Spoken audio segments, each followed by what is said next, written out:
தஞ்சாவூர், திருவாரூர் உட்பட பல்வேறு மாவட்டங்களில் 200 ஏரிகள் மற்றும் குளங்களை தூர்வாரி சாதனை படைத்த இளைஞர்களுக்கு உச்சநீதிமன்ற மற்றும் உயர்நீதிமன்ற நீதிபதிகள் நினைவு பரிசுகளை வழங்கி பாராட்டு தெரிவித்தனர். கஜா புயலின் கோர தாண்டவத்தால் கடந்த 2018ஆம் ஆண்டு காவிரி டெல்டா மாவட்டங்களில் பல ஆயிரம் தென்னை விவசாயிகள் வாழ்வாதாரத்தை இழந்து தவித்தனர்.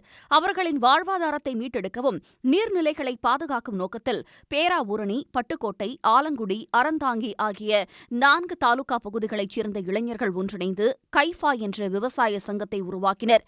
இதன் மூலம் கடந்த 5 ஆண்டுகளில் தஞ்சாவூர், திருவாரூர், நாகை, புதுக்கோட்டை, திருச்சி உள்ளிட்ட மாவட்டங்களில் 200 ஏரி, குளம் உள்ளிட்ட நீர்நிலைகளை தூர்வாரி சாதனை படைத்திருக்கிறார்கள். அந்த இளைஞர்களை கௌரவிக்கும் வகையில் தஞ்சாவூர் மாவட்டம் பட்டுக்கோட்டை அருகே ஆலத்தூர் கிராமத்தில் பாராட்டு விழா நடைபெற்றது. இதில் உச்சநீதிமன்ற நீதிபதி எம். சுந்தரேஷ் மற்றும் உயர்நீதிமன்ற நீதிபதி புகழேந்தி உள்ளிட்டோர் கலந்து கொண்டு 200 ஏரி குளங்களை தூர்வாரிய இளைஞர்களை பாராட்டி நினைவு பரிசுகளை வழங்கினர்.